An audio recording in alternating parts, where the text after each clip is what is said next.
Hello, good morning, Mr. Snow here. We're going to be doing some CSS today. All right, we're going to be doing the Pomodoro clock challenge for freeCodeCamp. Again, I think this is video 3 in that series right now.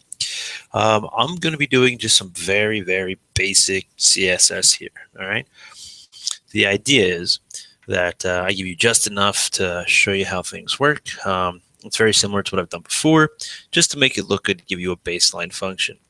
You could do so much more with CSS. I suggest even if you just hop over to, like CodePen if you're using freeCodeCamp and you just look at some of the examples that show up. I'm assuming if you're getting the emails from them, they always show you these little pens that people have showing off tons of CSS tricks. Not to mention if you just Google things like cool things to do with CSS or CSS tricks or learn more about CSS, you can get so much more out of this than I'm putting into it right now. Again, this is really meant for a baseline, right? A framework for you to build off of. All right, so you can have something that works. You have a basic example, then you can go in and create your own, and then maybe even build off some of my stuff, maybe even as a base template, even if you would like. But really, just to get a baseline understanding of how this stuff works. Okay, so what I want you to do, all right, is if you already have a baseline understanding of CSS, go ahead and just stop the video right there, basically. But I'm going to go through how to do it really quick. It's going to be a shorter video. What I want you to do is, if you're still watching this, and that means I'm actually helping you out, what I want you to do is post, all right, down below in the comments when you're finished, what you've built off of what I already have. The reason being, some of you that are watching right now are my students, some of you aren't. And I really want to gather some basic resources, and I'm just really curious as to what people can do after I give them just a little bit of knowledge. Now, I can watch my students over here as they go ahead and follow along, but what I can't do is see what people webs, all right, what you guys are doing out there, and how much you can grow and build and learn off of it. So go ahead and if you're watching, just do me a favor. After you go through and finish with this, post your final result. I'd love to see what you guys can come up with in the end. That should be much, much better than what I'm showing you. Okay, cool. So I'm going to go ahead and share my screen and just show you some baseline stuff to work off of. All right, sound good? Good. So here we go. I'm back into my virtual machine, already fired up here. I already have everything ready to go. We've already have our index.html. When we have our index.css document, we have our folders all set up from last time. Again, we've used npm, the Node Package Manager, because we have Node downloaded built into our virtual machine. Then we downloaded, or we installed rather, Bower for all of our front-end libraries. And from there, we've installed Bootstrap, we've installed jQuery, and we've installed Font Awesome already. And there are tons and tons of other front-end libraries that you can use and experiment with. And you can just go up through the documentation and find other cool ones that you want to use, which is good as well. But anyway, let's just do some basic CSS here.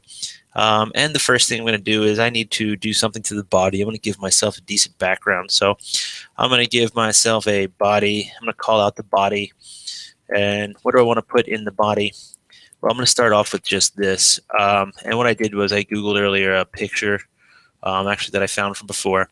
And I'm going to do this slightly differently than I've done it before. I'm going to do it even more basic. Is that even a word to say? Whatever. Easier way here. So I'm just going to give myself a background image and make it a URL and drop in a URL. All right. Pretty simple. And you can see it's a clock. And then I'm just going to change the background size. Background size. Okay. I'm going to make that 100%. All right. And so that should be changing our background size. Okay. What else do I want to do here? Let's see. Have that. And I'll set a default background color of white. Background color, set that to white. All right. And so here we go. Let me reload this. All right. What's up my background size here? Let's see what it says here. Right brace.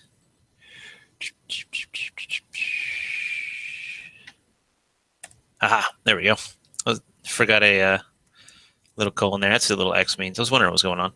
And you can see now the background size is full. So now it's all centered in there. Pretty cool image, right? Just a little clock spirals down in the center. Again, just something pretty simple. And there's my body. That's all I really want to do. The body is give myself a background. You also can do something like background attachment. And background attachment. And you can see how I can do important, fixed, inherent, or I can scroll it. All right. I'm going to go ahead and show you fixed for right now. All right. And you can see how the background is fixed, but all of my other stuff kind of scrolls through. I don't really want that.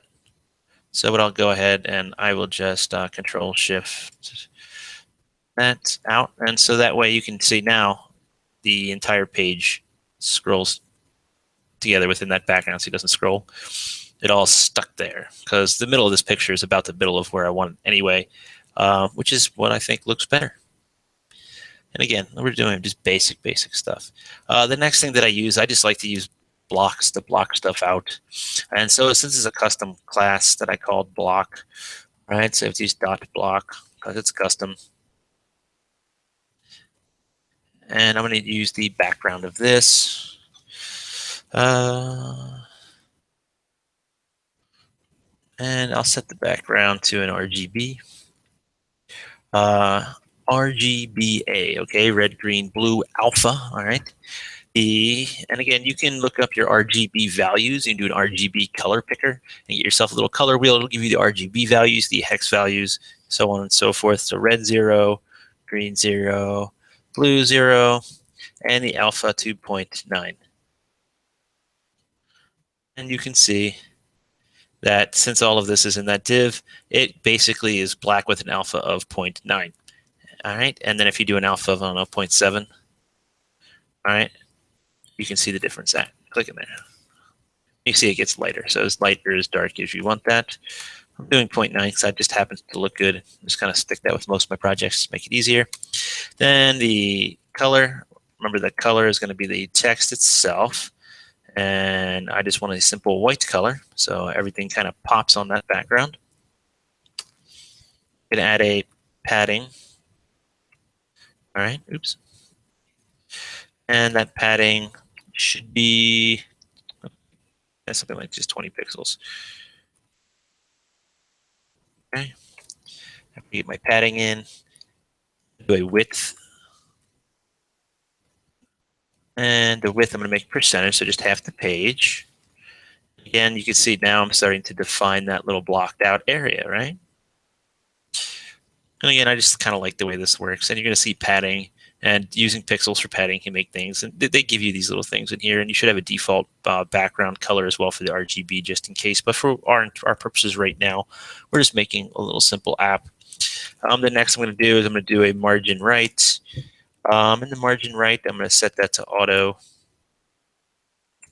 And I really don't have to here, but I'll set the margin left as well. Margin left to auto. And I think that's actually redundant. We don't need that. All right. Especially since we already have the width being 50%, and we already have it set as centered in our HTML. But that's okay. I always just kind of keep it that way because I like to keep the stuff kind of consistent as I go along here. I also want to put a radius on here because it also looks pretty good. And that's just going to be a border radius. And if you've gone through the freeCodeCamp stuff, you know, this is part of what they give you is when you're doing, I think it was that cat app actually. All right, so, and you can set this to whatever you want. So you can set it as pixels or whatever, or percentage. I'll set it to something like 15 pixels. And you can see it kind of rounds that off. I don't want to change the font size right now. I'm going to add some padding, additional padding on the bottom. Nah,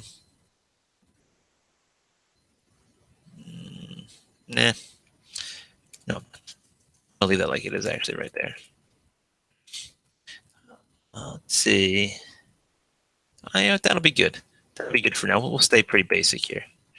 The next thing that I want to do is, if you remember, outside of my block that I have everything in, so there's my main block, I also have a spacer that I like to define. So I'm going to add my spacer to separate this out. And in my spacer, the only thing I'm going to have is a padding of, we'll call that, I don't know, 3 to 5%, depending on how big your screen is. My screen is a little smaller, so 2, 3, 4, 5%. You can see, you can just adjust that percentage there. And now you can actually see some of the picture on the top and some of the picture on the bottom there as well. Okay, kind of neat. And you might want to mess with some other CSS tricks to make sure that there's no repeat as well, which means the picture will stretch instead of doing that. But again, I'm not really too concerned with that right here. I've shown you how to do that in a bunch of other videos, how to set the no repeat and make sure that it completely covers without tiling or anything either. But again, I'm just showing you some really, really, really basic stuff here. I also want to take care of some of these H2 elements here. All right, so you see I have a bunch of these like H2 elements. I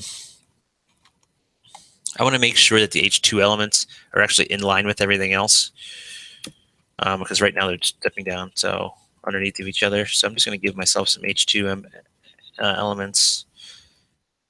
Now I'm going to display, and here are the options. And again, this is why I really like these IDEs here. I think Adam does this kind of stuff too, where it gives you all these options. And now you can see my buttons are actually in line with the numbers. It's kind of cool. It just makes your life a little easier, right? And so simple, quick CSS makes things just kind of look better. I have a start and a reset button. You can also target them by name. So you do things like start, and I can grab my reset as well. And I can do things to them too. It's kind of cool. Like I can set my margin on them. Again, since what I use for margin 15 pixels, that's what I've been using. Yeah, I'll use 15 pixels. And you can see now these things kind of gave some more space underneath here. And you can adjust that again. It's to your liking. And the last thing that I have in there, another class, I think I called it custom. Yep, for my buttons here, custom. And I'm going to set all of these buttons have a custom class. So what do I want them to look like, right? So how do I do that? Dot custom. And this is just my custom buttons, not a custom, but just custom. What do I want my custom class to be? I'm going to set the color here to black. Right? Oh, no, I can't see them. That seems silly. Well, not really, because I'm going to set the background color to white. And there we have it. Some extremely simple, make sure I save that. Extremely simple CSS, okay? And you have everything here in a block. And if you have a wider screen, this is going to look a lot better than in this preview. So you can bounce it out and see what this looks like. All right, and there's my app. All right, and there's my styles. Very simple styles. I have buttons, they click. The cursor changes. You can see from my Bootstrap classes that I already imported that front-end library. I can add more padding around these buttons. But again, you can see what I've got going on here now. You can change the width of this if you like, but this is a standard screen, and I think this looks pretty good. So like I said, the CSS I applied was extremely simple. Okay, extremely simplified. And there's so much more you can do with this. So if you're really stuck here, it's going to be a while before I think I post the rest of these videos, most likely. But if you go through and finish this up, or you want to start messing with this, make this look a lot better, I'd love to see what you come up with, even if you don't finish the functionality until I post all that stuff. So As always, I hope this was helpful for you, and I'll see you all next time.